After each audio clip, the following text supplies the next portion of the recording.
الشيطان الرجيم بسم الله الرحمن الرحيم الحمد لله رب العالمين والصلاة والسلام على خير خلقه ونور عرشه خاتم النبيين والمرسلين المصطفى الأمجد المحمود الأحمد أبا القاسم محمد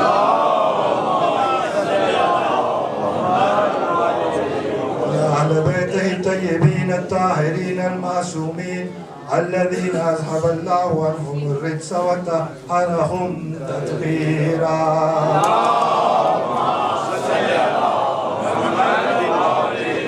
الحمد لله الذي جعلنا من المتمسكين بولاية علي بن أبي طالب عليه السلام.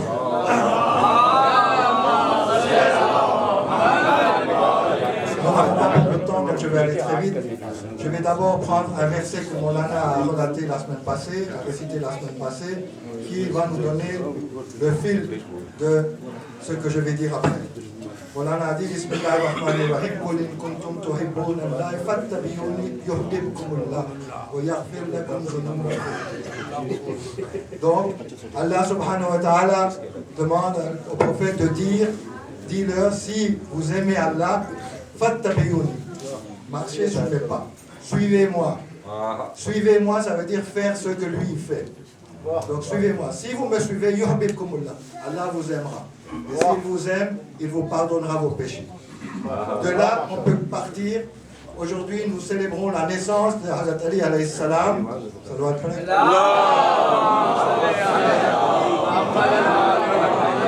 Qui est né en l'an 30 de l'année de l'éléphant.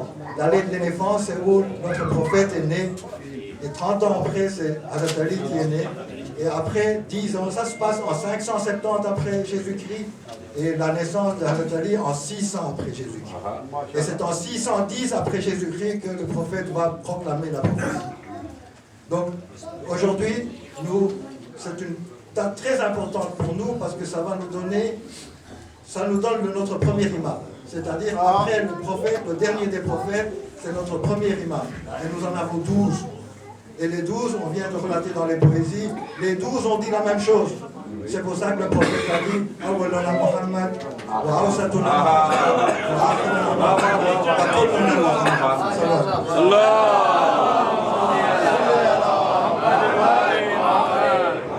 Ce qu'on nous reproche, le prophète a dit à plusieurs reprises que mon successeur, mon héritier, l'imam après moi, c'est Ali alayhi salam. Il l'a dit. On a vu qu'Agadir, il l'a proclamé officiellement. À plusieurs reprises, il avait dit, non officiellement, si on peut dire, ici, par ordre divin, il a dit, Man kuntu mawlahu fa haza Ali. Tout le monde connaît ça.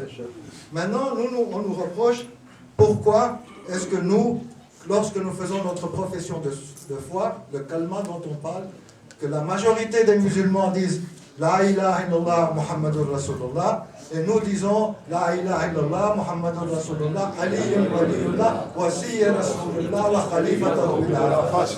Pourquoi nous disons ça? Quand on leur dit que les hadiths le disent, ils disent les hadiths c'est bien, mais nous voulons des justifications coraniques.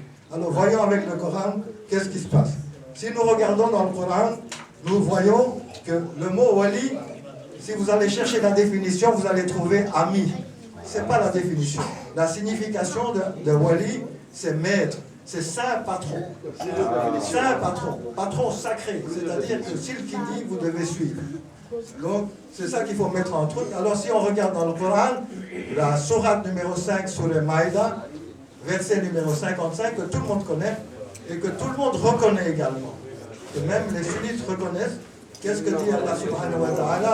Innama waliyukumullah wa rasuluhu walladhina amanu alladhina yuqimuna as-salata wa yutuna az-zakata wa hum raki'un. Qui est votre protecteur, votre saint patron? C'est Allah, le prophète, et celui qui établit la prière, qui donne le monde, et qui donne le monde pendant la prière. Ce verset est pour Ali ibn Abi Talib, c'est accepté par tous les musulmans. Donc ça donne déjà que le wali que nous on met à Liyun Waliyullah, ça vient de là. Oui. Ensuite, on parle de khalif et on parle aussi de héritier. Voici. Eh bien, si nous regardons dans le Coran toujours, on voit que dans la sourate numéro 7, sur les Araf, le verset 35, qu'est-ce qu'il dit? Il dit, le verset 35, il dit, ça c'est relaté aussi avec une hadith. Le hadith du prophète dit que Ali, ton rapport envers moi, c'est le même que celui qu'avait Haroun avec Moussa. Mais il dit c'est un hadith. Mais allons voir dans le Coran, sourate 7, verset 15, où Allah dit Inna arsalna ilaykum rasula shahidan alaykum kama arsalna ila fir'auna rasula. On vous a envoyé un prophète, comme on a envoyé un prophète à Pharaon. Et il s'agit de Moïse. Donc il s'agit bien de la même pour dire qu'il y a un prophète qui a désigné quelqu'un qui est son successeur. Ensuite, dernier point, quand nous disons calife. Khalifa en arabe, calife en français, c'est successeur dans le sens où il peut prendre la place avec la même capacité.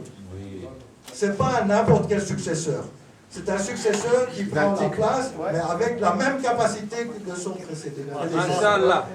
Alors on arrive, et là aussi, où est-ce qu'on peut trouver? On trouve, comme on a parlé de Moïse, on a parlé de Moussa, on fait la comparaison, et si nous allons regarder Surat Muzammil, qui est la Surat 73, verset 142, Allah subhanahu wa ta'ala dit وَقَالَ مُوسَى لِأَخِيهِ هَارُونَ أَخْلُفْنِي فِي قَوْمِي وَأَصْلِي. Moïse dit à son frère Haroun, Khalifa vient, et c'est le même mot, il dit remplace-moi et fais à ma place des bonnes actions et ne fais pas des mauvaises actions. Donc il a dit à Haroun, remplace-moi en disant tu seras mon khalife, tu es mon calife. Et de la même façon, le prophète a dit qu'après moi, c'est Ali qui doit être le calife. Pour nous, il est imam, il est calife aussi. Ça, c'est très important à savoir. Maintenant, comme d'habitude, je fais toujours un point d'honneur pour dire comment on doit être en tant que musulman. Parce que c'est très bien de pouvoir répondre à nos questions, nous disons tout ce que nous disons. Est-ce que nous croyons à tout cela? Comment doit-on être? On doit être, je vais donner quelques points, que nous devons être véridiques. L'islam, c'est ça. C'est dire tout le temps la vérité, être honnête, être juste. Ça, c'est très très important. Vous savez que la personne qui mène la prière doit être juste, sinon elle ne peut pas mener la prière. Être juste, être ponctuel. C'est que là, on a vraiment, je crois, on va rater l'examen. Hein. Il faut être ponctuel et avoir la restriction du temps, parce que le temps est, comment dirais-je, il est compté. Le temps est compté. Nous n'avons que 70 ou 80 ans, donc le temps est compté, il faut l'utiliser avec parcimonie. Donc être ponctuel, être loyal. Ce que nous sommes envers la famille du prophète Ahlul Bayt. Et dernier point, il faut tenir ses promesses. Lorsque nous disons la Bayt, ça veut dire qu'on est là. Et ça aussi, c'est une promesse. Donc, à ce moment-là, il faut se répondre. Ça va le